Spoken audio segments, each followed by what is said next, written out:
I think the ghosts were warning you about this guy. This was foreshadowing. It's like, I'm holding you down and I'm looking like that guy you're dating. Don't fucking stay with him. And then you went off and married with him. And the ghosts are like, I don't know what else I can do. I try to warn her. That's one way to interpret it.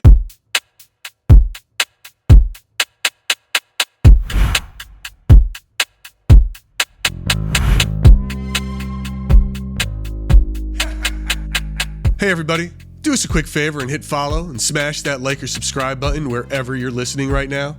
It'll help us keep getting great guests and make it so you don't miss the next episode. Now on with the show.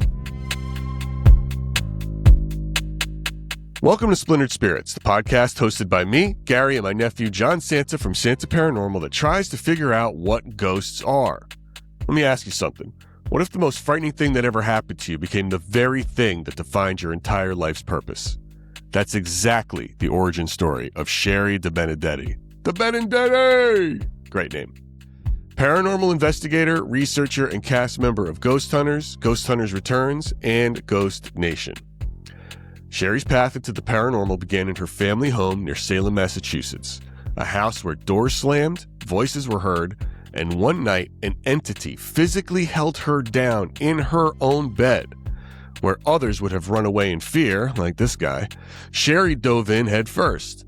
That experience launched nearly 3 decades of investigation, first with her own independent team, then alongside Jason Hawes and TAPS, one of the most recognized paranormal organizations in the world. Shari has helped countless families understand the unexplained activity in their homes, and she's never stopped doing that work on or off camera. On this episode, we go deeper than the TV credits. Shari opens up about the terrifying encounter that started it all, and by the way, her spiritual riz is a magnet for non-consensual physical spiritual activity. She also talks about what it was like being a woman in paranormal investigation before it was mainstream, what she believes spirits actually are, and why she's fiercely protective of the integrity of this field. Let's dive into the conversation with Shari DeBenedetti! Shari, welcome to Splintered Spirits. Thank you very much. Thank you so much for being here with us. Well, thank you for inviting me. I've been saying Shari's last name over and over again, and it's kind of like got a rhythm to it. DeBenedetti. I mean, you could just, it's like a song. Yes. Shari DeBenedetti. Yes, I mean, perfect.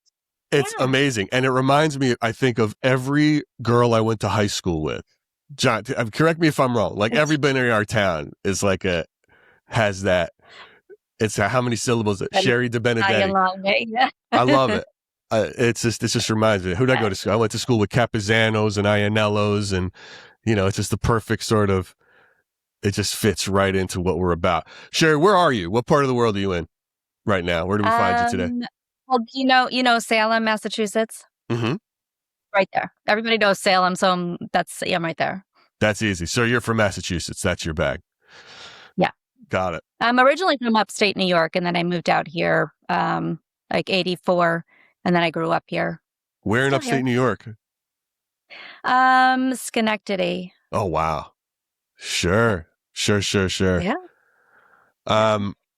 Shari, you've got a hell of a background, and I'm so glad you came with today. So I want to, everybody knows you from Ghost Hunters. We'll talk about that for a second, but I want to talk to you. I want to start with those years sort of before that, right? Mm-hmm. When you were investigating independently before you got into TAPS. And correct me if I might have read this wrong, because you don't nearly look old enough to have been doing that for 2 decades before joining TAPS. Is that true? Were you like studying ghosts for about 20 years before getting into TAPS? I got into it the mid 90s. So, and I was, not young then either. So, well, that might be one of the most supernatural things that we're going to talk about today. Then, if you're telling me that you must have made a deal with one of these ghosts you met with to look the way you do. I think it's genetics. In those early years, you were doing it. Walk us through this. I mean, you didn't really have an infrastructure. you're a young woman in the 90s doing this. Talk about what that was like and how you built an infrastructure or credibility and, equipment. Like how did you do it? What was your process for ghost hunting back then? Well, I'll tell you how I got into it and then I'll go into that. So there was a house that we were living in, my family and I were living in. When we first moved into the house, it was fine. Nothing was going on. And then all of a sudden, things just started happening. And that's probably maybe about a year or two into living into the house. And the regular things like, doors opening up and closing, lights on and off, footsteps, knocking, voices, the regular general stuff, right? But of course, I wasn't used to that because and it was an awful, awful, awful feeling. Every time you walked into the house, you just feel like they're just all here, like right in your face, So for a long time, I just wanted nothing to do with the house, but that's where I live, right? Sorry to cut you off real quick, but when you say you were feeling it, do you feel that you're like a medium or psychic of any kind? No, but I do believe that we all have, like you can feel energies, you can feel Okay. we're all empaths. We speak about this all the time, like atmospheric, like the energy. All the time. Is this in Schenectady? No, this is in Massachusetts. Okay, this is in Mass. Gotcha. Yeah. Yeah. When I was younger, it was always like I didn't see anything, I didn't hear anything, so I blocked myself off from from all of that. So this was when I guess I'll give away my age. I was in my 20s when all this happened. And so I was at my then boyfriend's house and I came back home, got ready for bed, got into bed. And as soon as I laid down, something grabbed my ankles and held my ankles down. And then, I got up to see what was going on. And then they grabbed my wrist and pushed my wrist down to the bed. So then my whole body had to go like this. And I was trying to I was lifting my head up as much as I could, but I was yelling out because my parents were down the hall. So I was trying to yell out to them. Nothing would come out of my mouth. But then they put their hand over my mouth and pushed my head down. And I mean, you can feel like the fingers and everything, so it wasn't the pressure. It wasn't sleep paralysis or anything. Like, they were hands, and I could still move. I could still move my body and everything.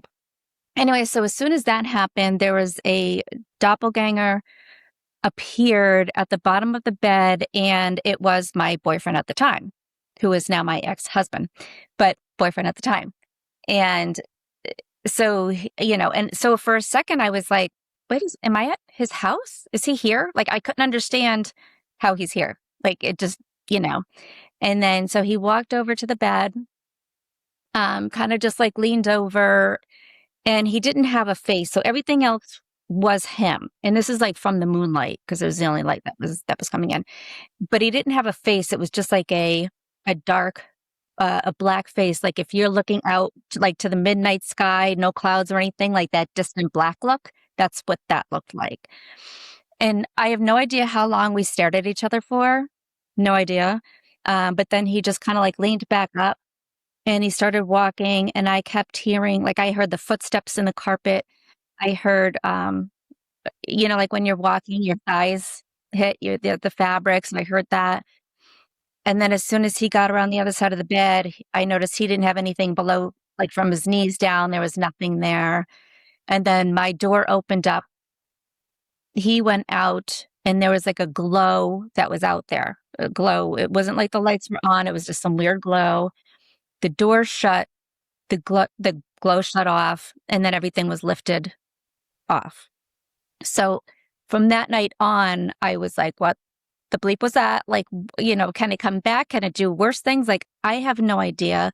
That's obviously never happened to me before. There's all these things happening in the house, but nothing ever touched me or anything like that. So for that to happen. And Shari, we're sure that this guy wasn't just a total piece of shit that drugged you that night. Your ex. No, because I wasn't at his house.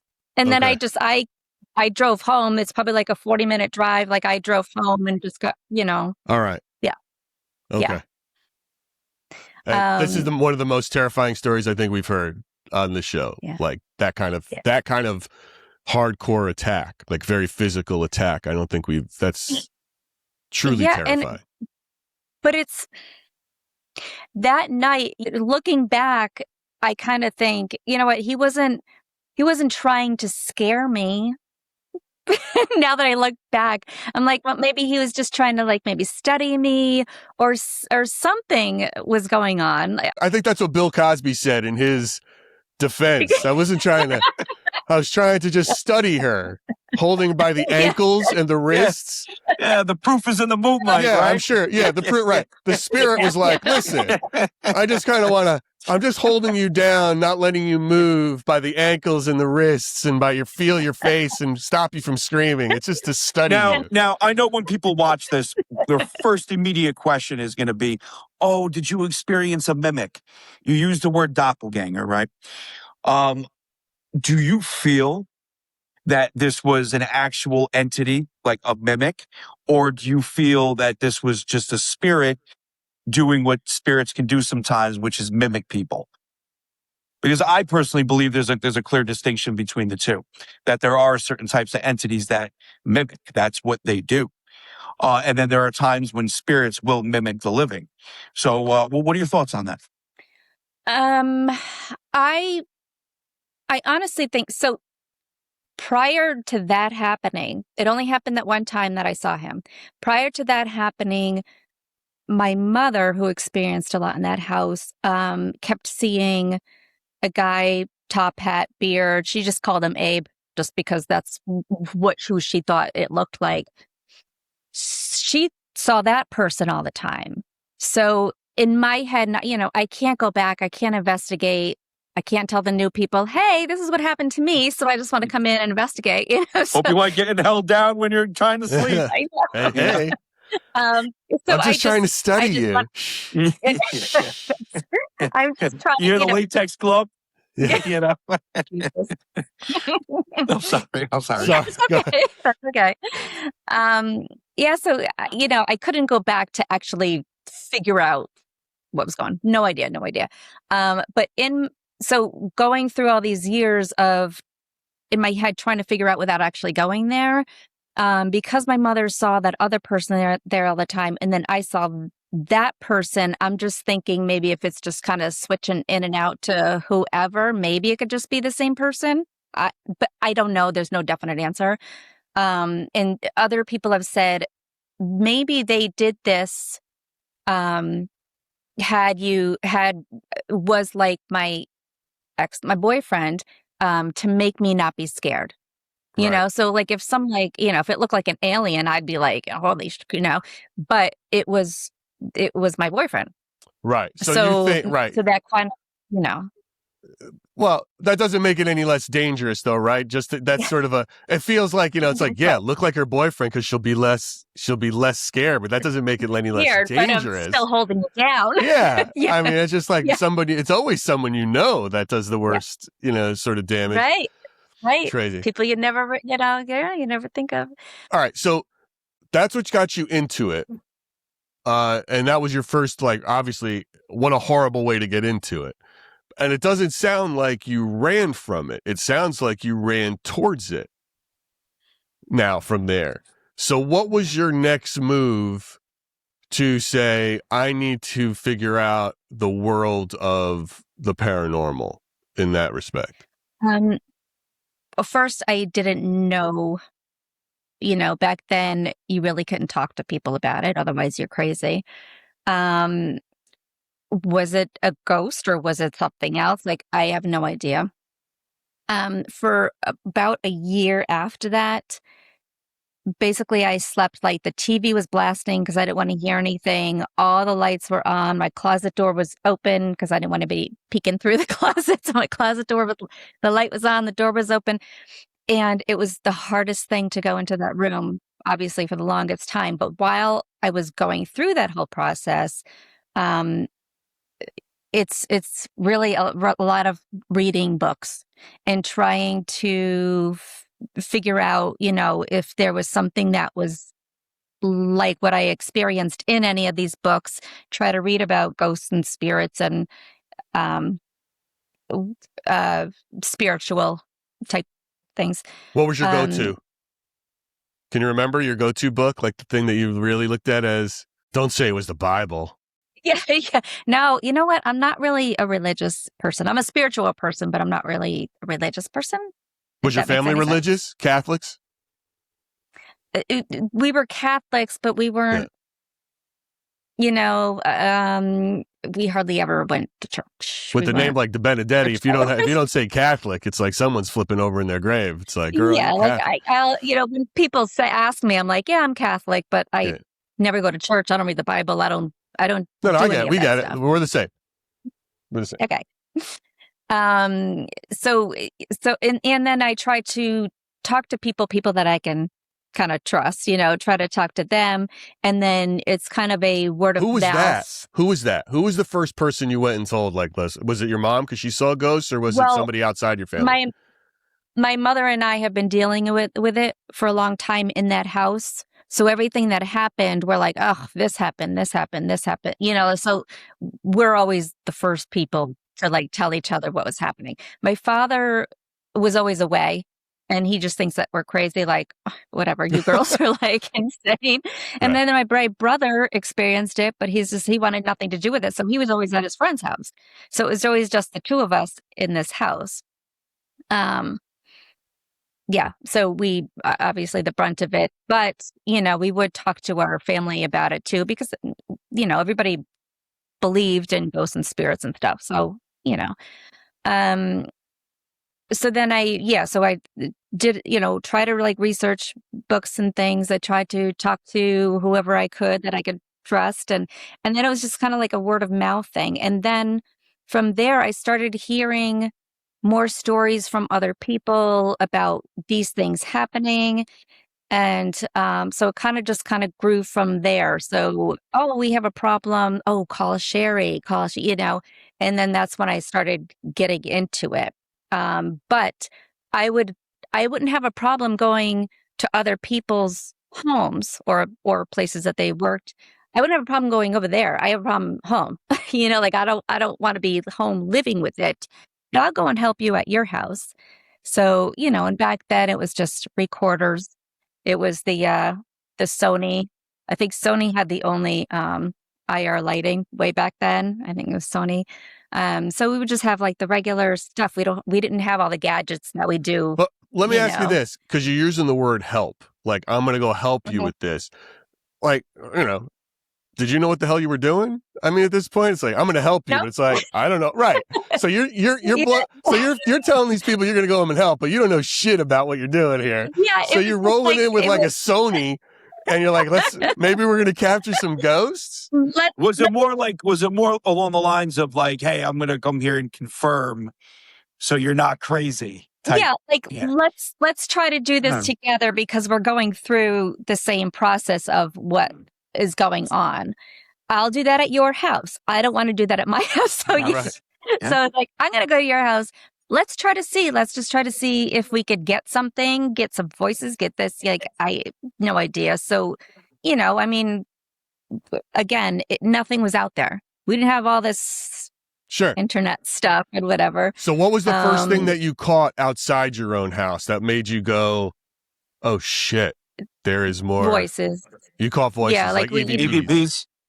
Yes, thank you. Yeah. And it would just, and it's like, holy, like, it's only the two of us, like, ladies, and there's like some like gentleman being, saying something. So that was kind of like the first thing that I've actually experienced. When you were capturing these EVPs, excuse me, were they more general voices, like almost like spirits having conversations with each other?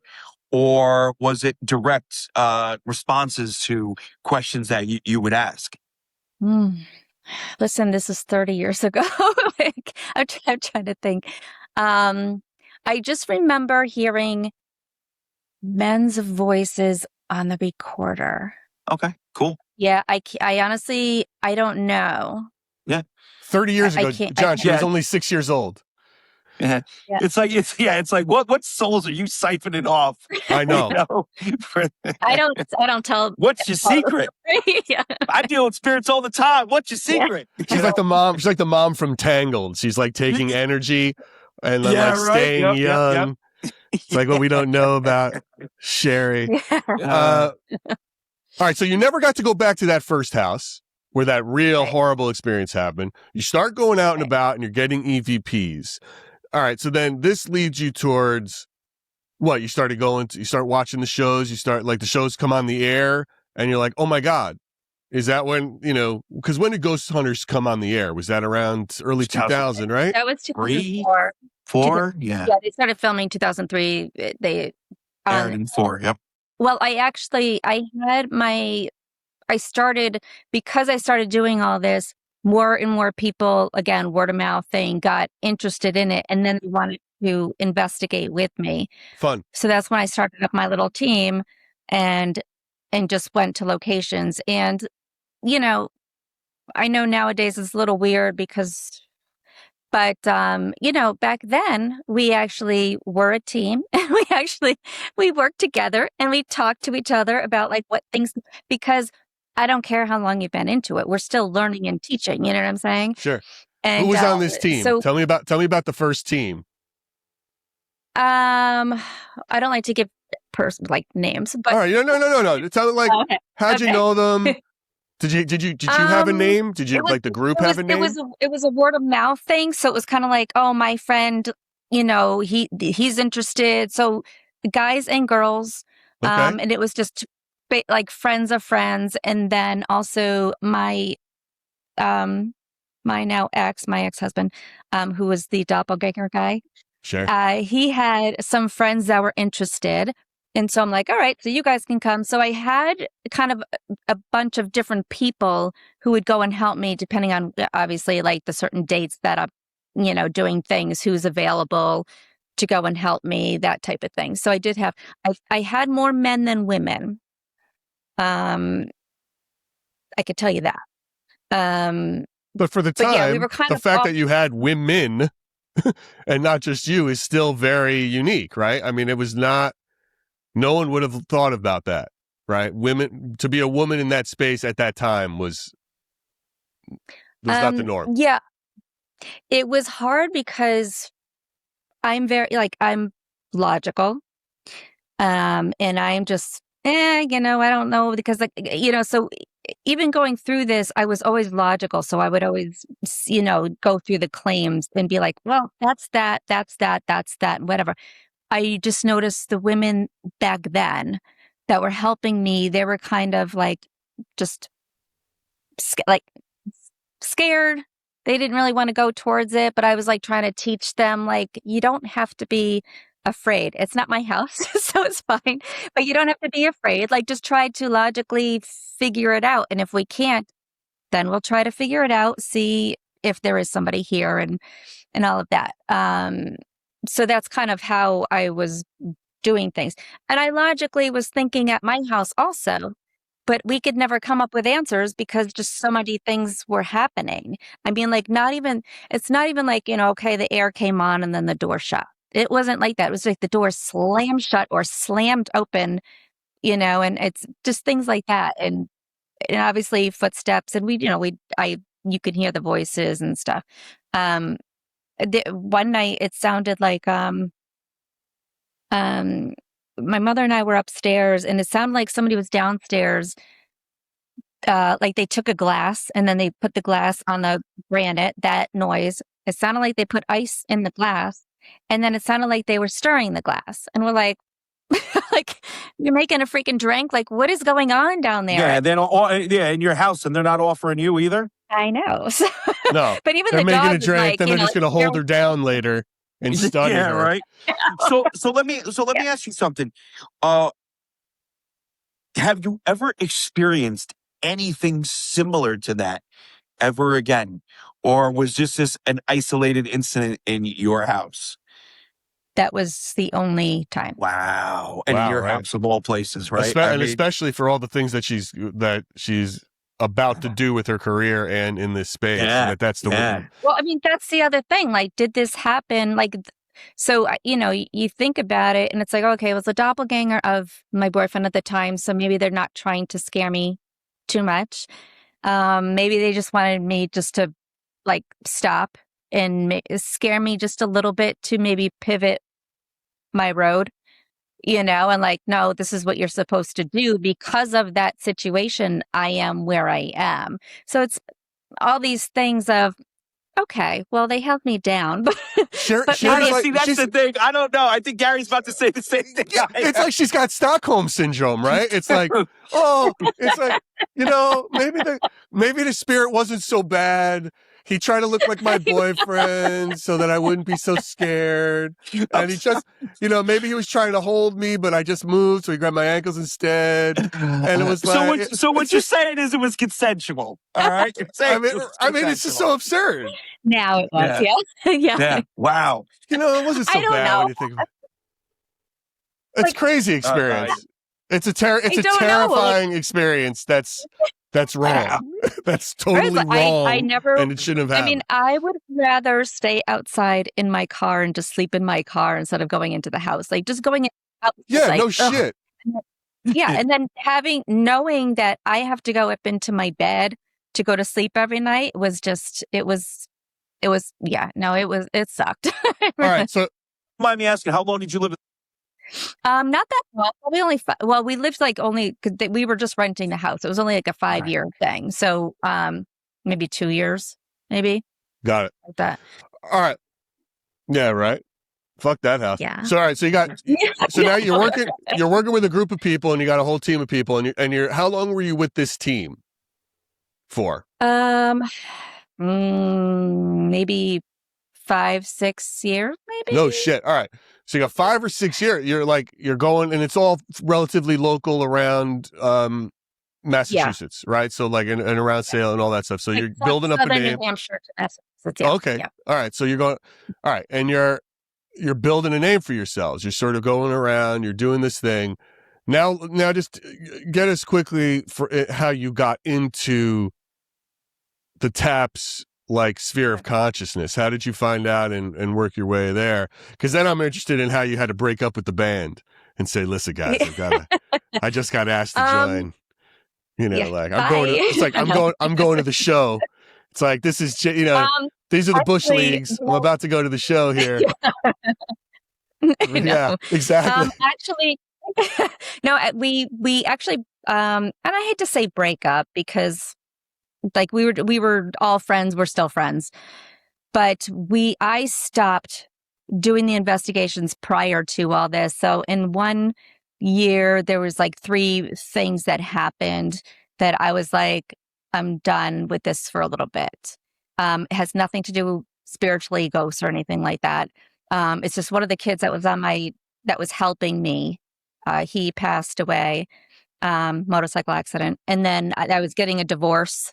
And then everything on my computer just completely wiped out. So all of my stuff on the computer just completely died. And I was like, what the hell is going on? There's 3 things. Yep. That was the final nail. Yeah. Right. So I was like, I'm going to take a break from that. And, I had 2 kids too.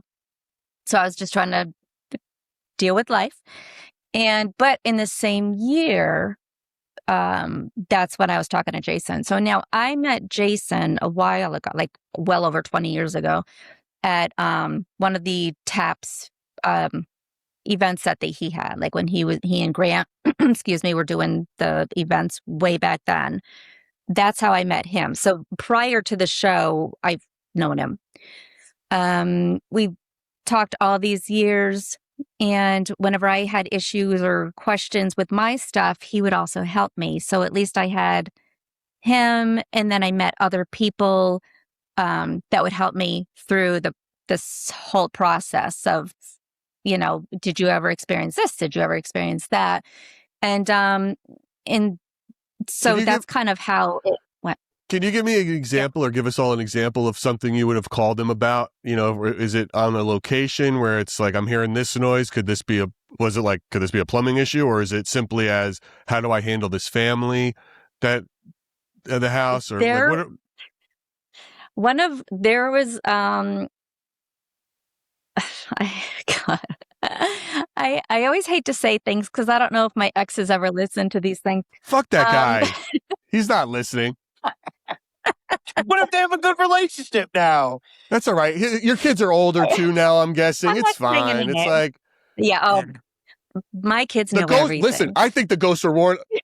Personally, first of all, I think the ghosts were warning you about this guy. This was foreshadowing. It's like, I'm fucking holding Right? you down and I'm Don't keeping you be back. married to him. I'm holding you down and I'm looking like that guy you're dating. Don't Right? fucking stay with him. And then you went off and married with him, and the ghosts are like, I know. I don't know what else I can do. I try to warn her, and that's why they haven't come back since. Because they were like, we tried to tell her this guy's But- holding her back and holding her down. I couldn't be more simple about it. And now she went and married the guy. She just doesn't listen. She doesn't listen. But, That's All right, one but way anyway, to interpret it. right? No. Right? Anyway, I'm sorry. Go ahead. So it's so That's okay. But That's We okay. get tell- sidetracked quite a we bit. get sidetracked a lot. We have a lot of fun. You're going to So- notice that. So, all right. So, yeah, the question was, what is an example of something you would have called Jason about when you were learning and going through the process here that you helped with? Something specific, because I'm curious, like how that transpires. Well, so I moved after my divorce. I moved into this apartment. It used to be the Danvers Mental Hospital, maybe. I think that's what they call themselves. So and then they turned themselves into apartments, and that's where I ended Of up course. living. It always happens. Of course. Yes. And oh my God, I loved it there. Like I would move back in a second. It was really nice. Anyway, so I was living there, and the guy across the hall from me, who, yes, I started dating after the divorce. And so Nice. he he called me. He's like, oh my God, you got to come over, because he knew what I was doing. He thinks I'm crazy because he's a scientist. You know, he's like just an engineer scientist. They're very much like, there's no such thing as ghosts. Like, you're just insane, you know. And I have like skulls and stuff all around, you know, my apartment. So, you know, Sure. but place had a lot of crap going on. And just one day he came, he's like, oh my God, you got to come over. And he had this thing that was cut in the wall. And it was the only thing I can, you know, like on your phone, you have that bolt, like when it's plugged in and it's charging, you have that little bolt thing. It almost looked like that. It was like a bolt. It was probably maybe like this long, and it was just like a bolt, but it was like so nicely, like evenly cut, and it was in the wall. And I've never seen anything before or after that. And I was like, what? I don't know what that is. Like, I have no idea. So I did call. I took a picture of it and I sent it over to Jay. And I'm like, have you ever seen this? Like, is this a symbol for something? Like, what the hell is going on? And he actually did see it before one time. He said, when Voldemort shot Harry Potter and put it on his head? Maybe that. I never watched Harry Potter. All right. Go ahead. But yeah, it's like, so he has seen it before one time, and I forget what he said it was, but it wasn't anything to be afraid of. It was just something else. Like, somebody's just looking for some type of attention, and this guy just wasn't. He was like, whatever. So sometimes, you know how they have to do something more intense for you to be like, to get it, kind of like holding you down. but sometimes you just don't get it. You just, so these things happen. But there was a lot of things that happened in his apartment. Eventually he did figure out, because I kept trying to talk to him about it. Like, somebody's trying to get a hold of you. I don't know who it is, but sometimes you pick up these things and I'm like, I just feel like somebody's just trying to get a hold of you. Like, I don't know what's going on. And then he told me later that he lost a child. And I'm like, well, maybe it could be that. Maybe it could be, I'm like, you don't believe in this stuff, and your daughter's probably trying to get in touch with you. You're just out doing whatever. And so anyway, I was going out with him, and then he ended up moving from there to another house. That house, he was just about to go outside to have a smoke, sliding glass door, and he went to go and grab the door to open it up. I was just turning on the TV. So I was turning on the TV, but I looked back because we were talking about whatever.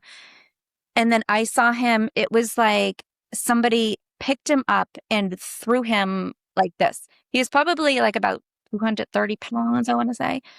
Just picked him up, threw him. So like he went backwards like this. And then so up, down, he slid across the floor a little bit and then hit his head on the staircase. Since then, he believed me. But it took that to happen to him for him to be like, holy shit, like, how can that happen? I don't know.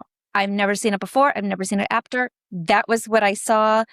I didn't feel anything bad towards me, like no harm, nothing towards me. It was like to him. But in my head, I'm thinking, this is what happened because you're not picking up when I'm trying to, I'm trying to help you through the process of, you and victim your blame. You're victim blaming him. It's your fault. It's your own fault. Hey, listen, I would have looked at him, I would have shrugged and went, oh, well. Ghost, brah. Told you. But You know? it's okay, but I think we're missing a bigger thing here, which is these are two physical attacks so far in these stories that happened around Shari, which is all right. We're on guys 2. I'm dating. Yeah, But we can't blame her for that. I can't yet. Let's see how this interview keeps going. Blame the spirit. I mean, there's some. Listen to me. This is what happens. Is there a track record here that Gary's catching up? Is there any other in your career been any other physical occurrences with people around you with spirits? The answer is fucking yes. That's why there's a pause. No. The answer is yes. I'm trying to think. Not with anybody else that I dated. Yeah, I'll put it that way because I don't. Yeah, there's nobody. Right? Yeah. Right. Shit. But yeah, so he learned his lesson after that, and now then he believed.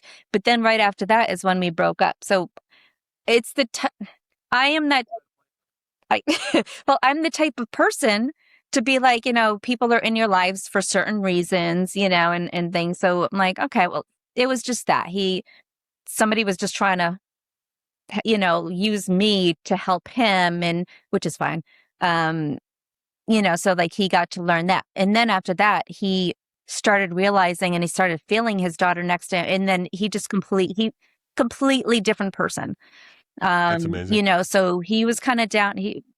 Not to get it personal, but he was down here and I left him up here. Not to do that, but I guess that was my purpose in life with him. All right. But so I have seen things and I. So no, but that's wild. But this is all part of your growth as an investigator and as a person, and you're building this relationship with Jason Hawes from TAPS. Now, is he? He's on the show at this time, I assume, when you're making some of these calls, or no? Right? Oh yeah, he's doing the show. Yeah. So when do you get the call? Now jump forward. Let's take a time jump, and it's like you get a phone call and like, Shari, we need someone who gets attacked by ghosts to be on the show, or what's the deal? Tell me about it. Like, how's that go? Well, we're very good friends. He knows my family. I know his family. Like we've, all these years together. He knew that I was getting a divorce. He knew like everything that was going on. So that was pretty much like the beginning of 2013. And then, probably mid 2013 is when I got the call and he's like, there's an opening. Are you interested? And hell yeah. But I still have young kids, and I needed to talk it over with my ex because he was going to have to take over taking care of the kids and everything. And my ex knew that this is what I did. And, and so he's like, go do it. And I was like, okay. And so. And it's got to feel great, right? I mean, this is like, this is not some slouch this is a guy who really started probably the modern day movement for ghost hunting. So that's got to be right. You got to feel great about this. That it's almost getting christened by an OG, right? Like one of these guys, he's very credible, still is very credible, to make that call. And you get on that. And what changed for you? Now, first, okay, wait, I jumped ahead. How did you tell the other guys in the band, like, listen? Well, we already broke up. All right, so they're gone. Oh, so good. Oh, so you avoided that whole thing. Yeah. All of that happened at the beginning of the year when that triple thing happened. Sure. So that was already done. Out. Nice. That makes it a lot easier for you. One less thing. So then how did your life change a little bit when once the show started to premiere? Did you like it? Did you like that change? Well, when you're on set, you're just doing the same thing that you do at home. So there was no, you don't realize, like, in the beginning, like I know at the first episode, I was just trying to get used to it because, when you do these things, you just go in by yourself and you do your thing. I'm not used to a guy following me. And so, the first, Sam, his daughter, she walked into the building and then I held the door open for the cameraman to go through, and he's like, "That's not what we do, Shari." I'm like, I'm just used to, hey, I'll help you. Manners. Manners, right. Manners. You're used to manners. Right. Stop the manners, Shari. So I'm like, oh God, I'm sorry, it's gonna take some time. But when you're in there, you forget that they're even there. They're just right there. And then you do your thing. They follow you. You say what you want to say. You do what you want to say. Do what you want to do. Go where you want to go. It's just all us. It's the first time I investigated with some of them was on screen. So it's kind of like, I'm just trying to, I'm the new girl here. So I don't, I'm just trying to figure out how they do their thing. And everybody is who they are. Who you see them on TV is exactly, who they are. And I liked it because there was no bullshit. There wasn't the screaming and the yelling and the making up crap. And, you go there and you're just trying to figure out, debunk, disprove, or whatever, trying to figure things out. And I absolutely loved it. Now, what did you figure out about yourself? What did you figure out your role was going to be on this team to stand out? I honestly didn't figure out anything. I just kept just doing whatever I was doing. Like I would work with everybody differently. I would be me. But every time you go out with a different person, it's just a different energy thing going on. So sometimes it would be comfortable, sometimes it would be uncomfortable, because sometimes some people don't have a good conversation, I guess, if you know what I mean. But we were all new. I was new. So I didn't really know them yet to have like that conversation of back and forth, doing the investigations and stuff. It's more like, how's your life? Because I don't know you, So in the beginning, that was a little bit hard. But everything else is just the same because that's what I do. So what is it? So give me the elevator pitch then. What is a Shari DeBenedetti ghost hunter experience? You know what I mean? What makes an investigation a Shari investigation? Now that you've been doing it and you're on to what would you say makes you stand, what is your... Getting held down. Besides getting held down. Which I don't do anymore. Right. Besides getting X's, besides getting X's destroyed. Yeah. I know. Well, listen, right now, she's putting her ex-husband in a great light because it seems like, he stepped up. He helped with the kids while you were, building a career opportunity. For sure. Yeah, which is phenomenal. Kudos to him. Yeah, we are very good friends. We just co-parent. It sounds like it. It sounds like it, which is awesome. Yeah. A lot of people can't say that. No, for sure. But anyway, back to it. Like, what makes it? Now, look, you've been doing your experience. You're a ghost hunter. You're literally one of so what is it like? If we're calling Shari, this is what we're going to get. How would you say this is what you do? That's yours. Me, it's such a hard question. I know, first of all, I know it's kind of so women don't like me. That's fine. I Like women, that's even that's a normal thing. You know, I've noticed. He's it's an hard. expert on women. Nah. The This guy. That guy. It's like, yeah, let's go. She could say it. You can't say it. yeah, he can bet. Yeah, I know. There's- All right. Let her finish. Let's hear it. Let's hear yeah, it. but that's okay.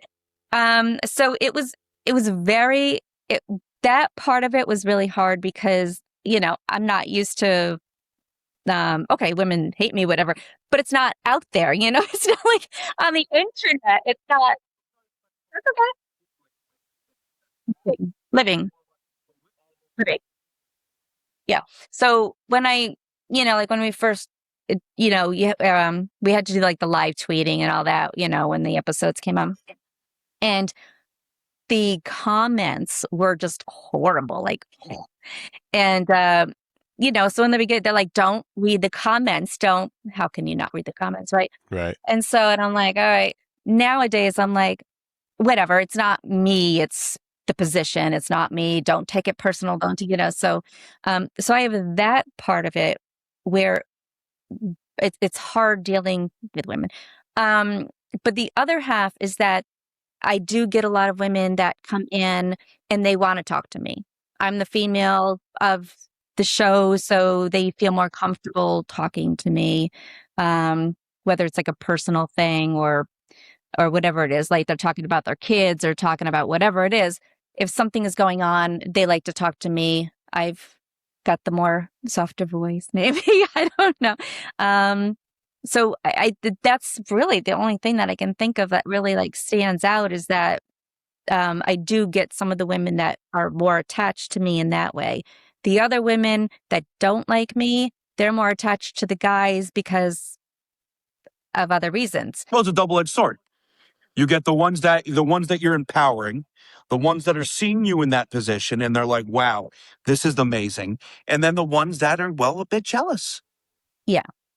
And I guess you could divide them because the jealous ones aren't really the ones who actually investigate. They just want to go out and, and then the other ones who, come to me actually do investigate because they understand.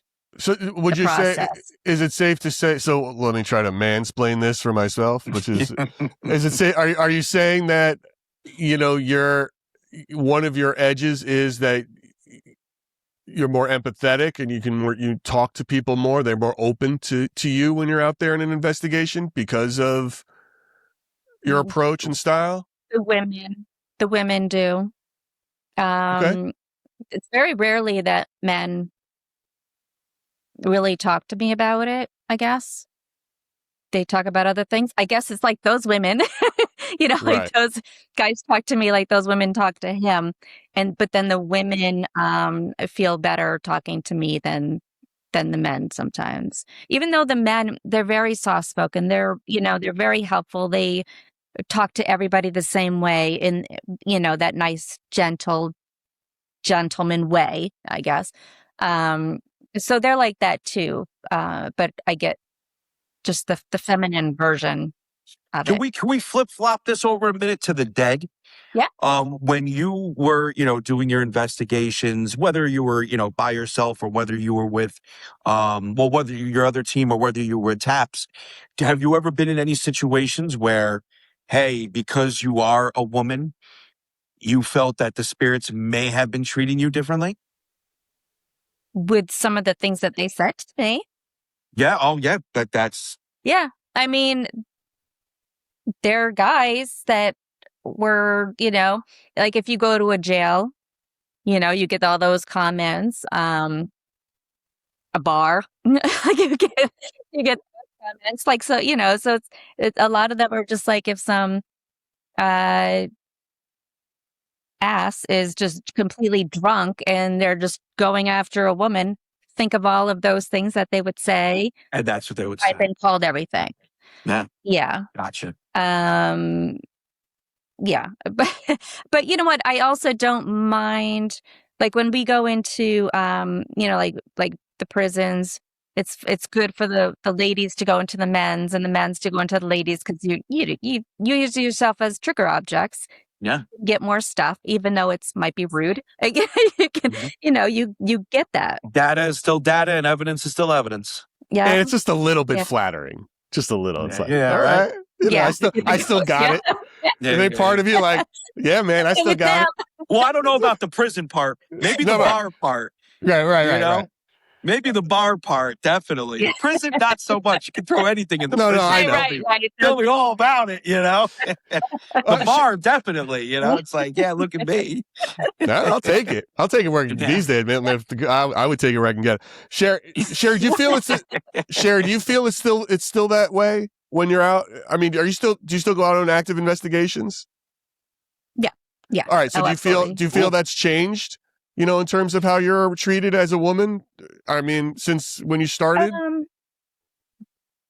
I actually, I do feel the switch of the women. I am getting more likes than normal. I feel so weird saying that. But I do have more women, I guess, on my side now. I feel like it has changed a little bit. I don't know if it's because we're not airing right now. And if we do air again, is that going to happen again? I don't know. I think the landscape has changed quite a bit. Yeah. I think it really has. And I think if you were to air again, you would get a lot more support from women than you did prior. I 100% believe that. I think so. I mean, look, it does feel like there's so many women out there doing it, actively ghost hunting. Like there's it's interesting. It's interesting to see. When we go to conventions, at every convention, there's at least one woman that will go by and, oh my God, Jay, I've seen every single episode. Cause it's the person helping us, the merch person, and then Jay, then me, and Steve, then Dave. And oh my God, Jay, I've seen every single episode. Oh my God, since day one, they all say the same thing. And then they'll either come to me and just ignore me and then just move on, or give me an attitude and then move on, or they'll do something. And I'm like, okay, whatever. And so I just ignore it. But every once in a while, I'm like, all right, this is the fifth person here that's done this, So then I'm like, okay, I'll just say it. And if they're like, oh, I've never seen you before. But I guess you haven't seen every episode. Exactly. So I say that, and I say, yeah, right. So Jay hears it to embarrass this bitch, because I'm like, what? I've been there since 2014, so I don't know what to tell you.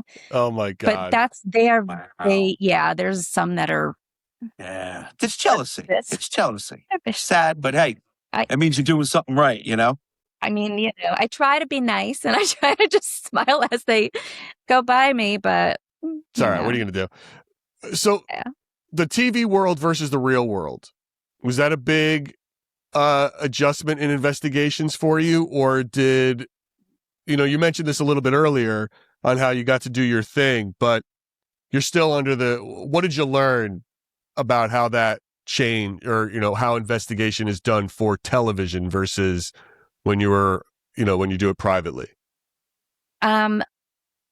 Honestly, there's not much change. When I say we ghost hunters, we own production. Production doesn't own us. They don't tell us anything. They don't tell us what to do, what to say. Like I said before, we go in, we do our thing. It's exactly how we do it at home. When we're at home, it's me telling everybody, okay, well, this is what we need to do because I was the head person.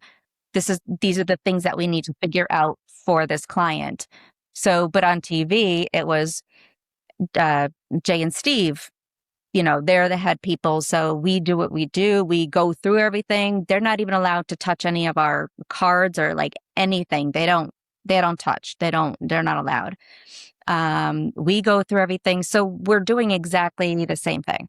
Now, when you saw the show afterwards, though, was there ever a moment where you're like, oh, that's an interesting way you put that moment together?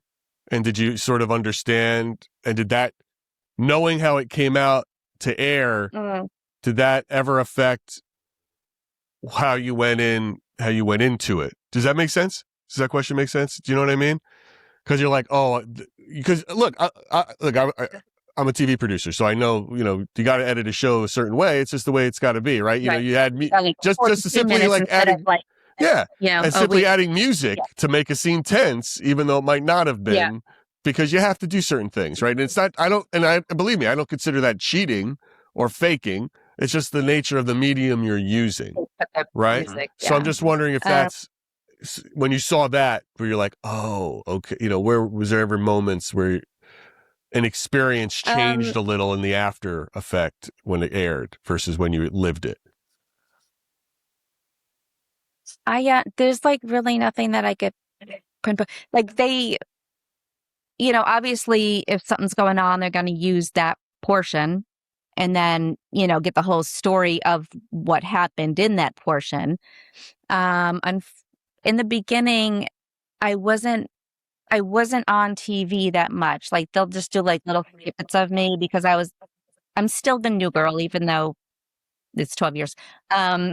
So it's just like, I'm always like the new girl. So if something did happen to me and something happened the same as them, they're putting them on there and not me. They're not going to have us doing the same thing. So I wasn't in a lot of the shots, if you know what I mean. So sure. I can't give an answer for them because I wasn't there.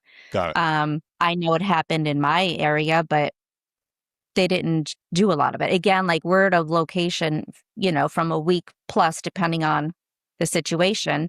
And then you're putting it down to 42 minutes. So I get it. Can't have okay. But also it's the weirdest thing because people talk about it and I still don't think of myself being ghost hunters. I still, like, when I see pictures, I'm not picking up that it's ghost hunters. I see myself on TV. I just feel like, oh, I'm just watching one of my videos. Like, I don't know. I have no idea because people, oh my God, you got to be great. I'm like, I don't know. It's just me investigating with my friends. That's how I think about it. And when I go to like conventions and sign, I'm like, this is the weirdest thing. Like people are paying for a freaking signature. Like it's just, I That's don't know. Cool. It's weird. It's weird. I don't know. It is weird. It is weird. When I get recognized when I'm out, if I'm at a bar and somebody recognizes me that I don't know, I tell them, no, I just look like that guy. Oh. That's what I always say. Oh no, I just look like that weirdo. No, ghosts. Come on. It's weird. But a lot of people don't really recognize me though. Like I live near Salem. So if I'm in Salem, people have that paranormal thing in their head. So they'll recognize me in Salem, but the other towns around there or wherever, people don't, it's just kind of, they don't. I do a lot of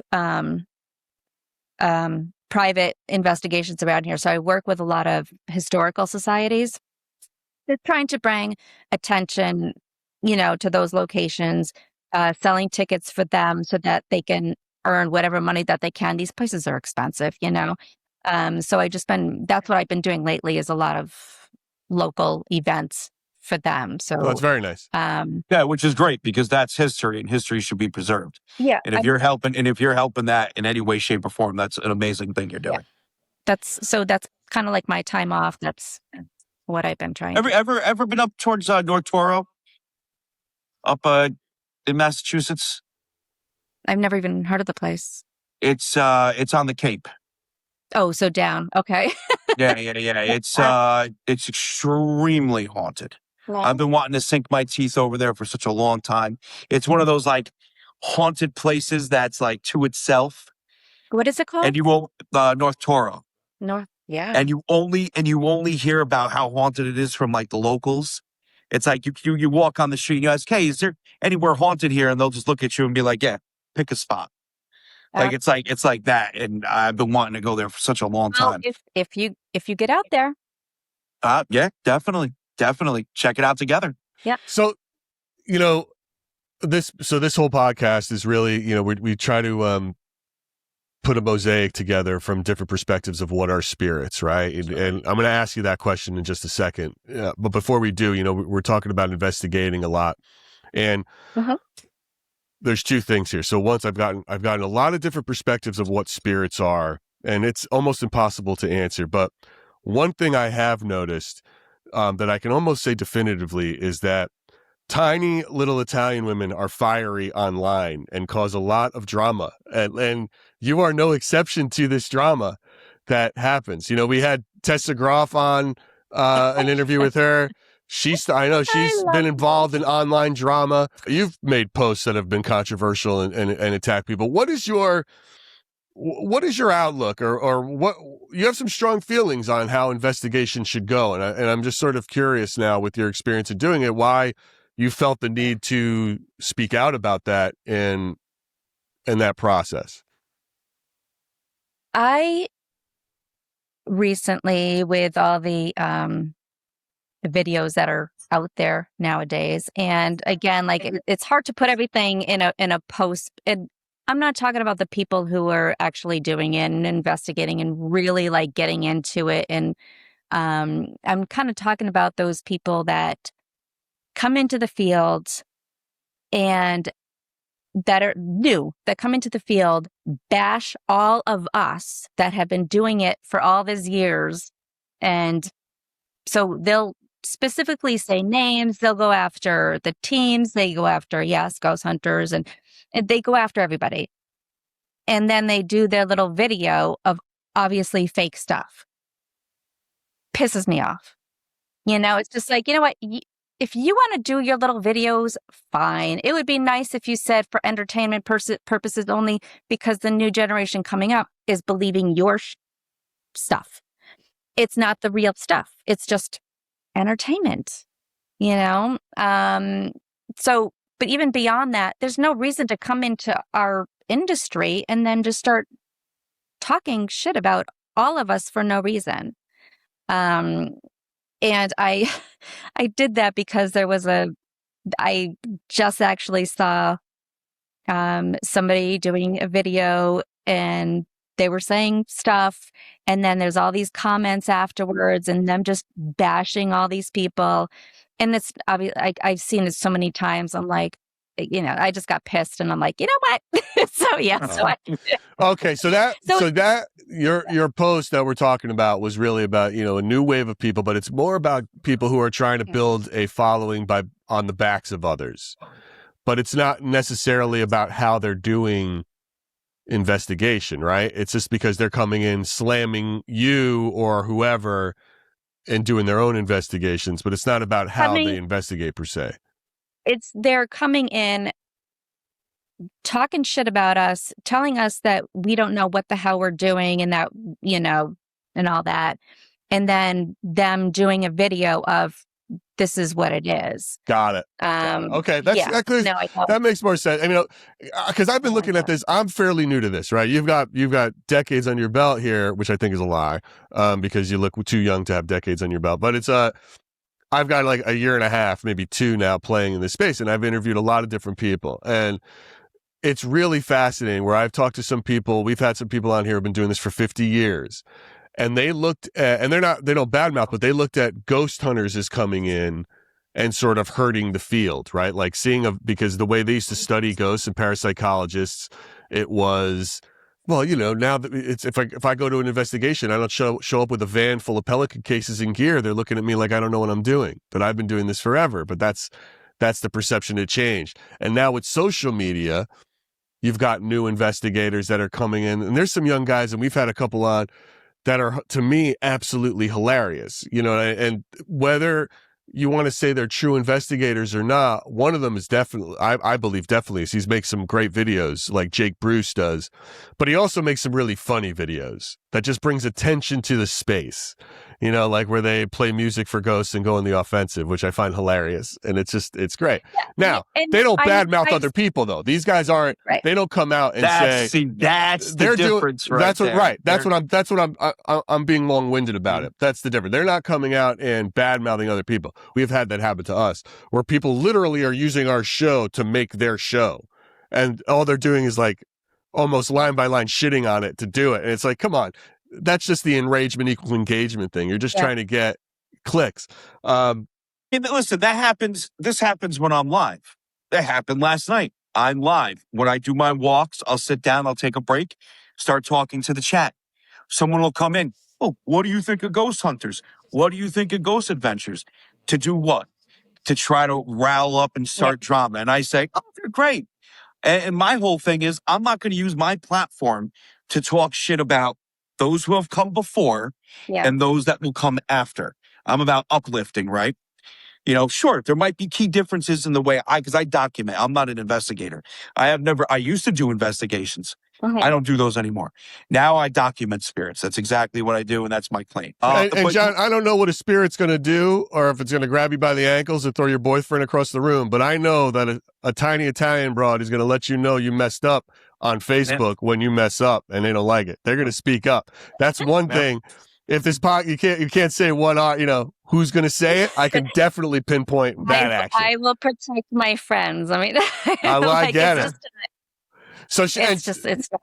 Cool. Look, Shari, we can't thank you enough for being on here. This is awesome. Thank you so much. It's really awesome. But I got to ask you the question I ask all of our guests. After all of your experiences, after being physically attacked, after watching exes get physically attacked, after getting all these EVPs, what do you think spirits are?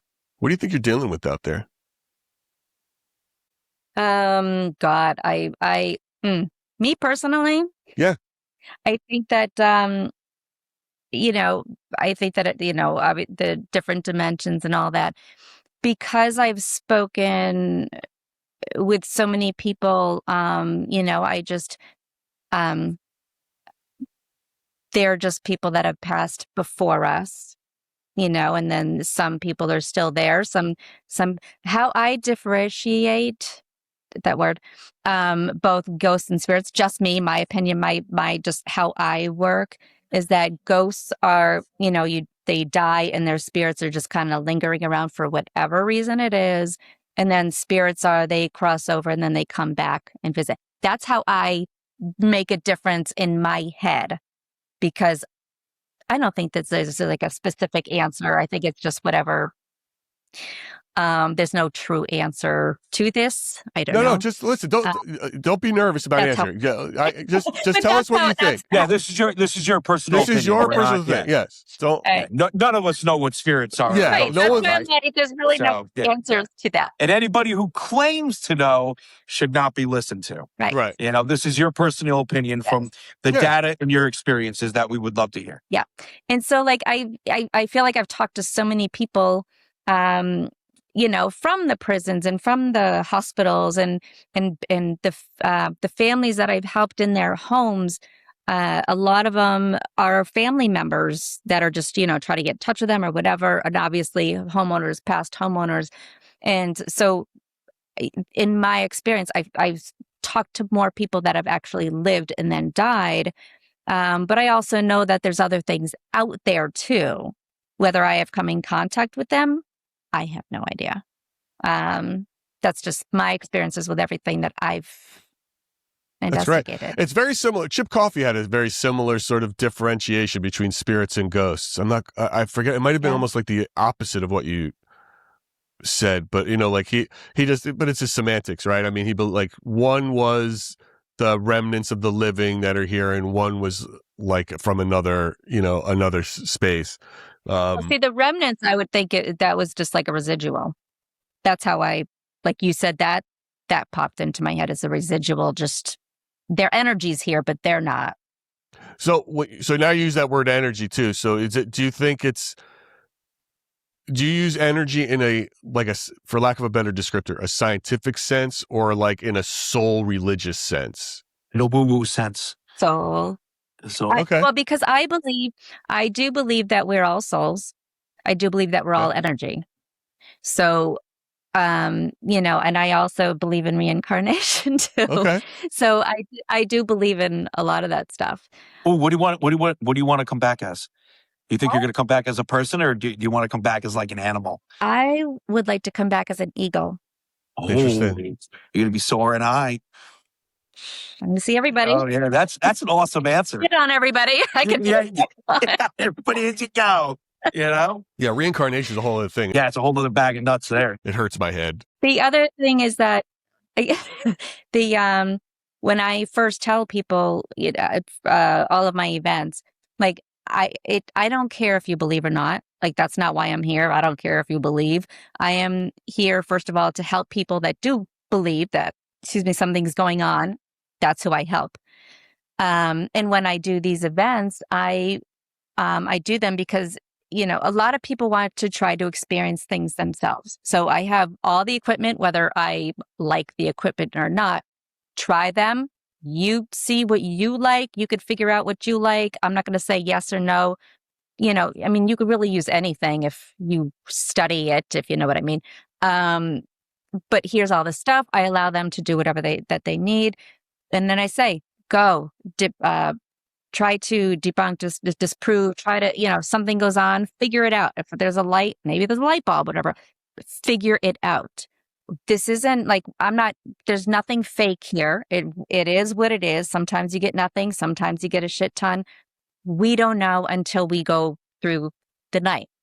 And the other thing was that, a lot of these people go in, and then they're only there for a couple of hours. I have heard many things about some people because, who knows who, that people will go into a place for an hour, do everything, put it all together and act like they were there all night. And then all of a sudden it's the most haunted location on their little videos. And it's like, how can every place you go into is the most haunted location? Like there's got to be a cutoff, Anyways. I like it. You're a purist. I get it. No, but it's good. So let me ask you something. If you had one piece of equipment, yeah, and that's the only piece of equipment you could take in with you somewhere, doesn't matter. Let's say it's a haunted asylum, right? You have one piece of equipment. What would it be, and why? One piece of equipment would be the a night vision camera, because then it's a visual and audio.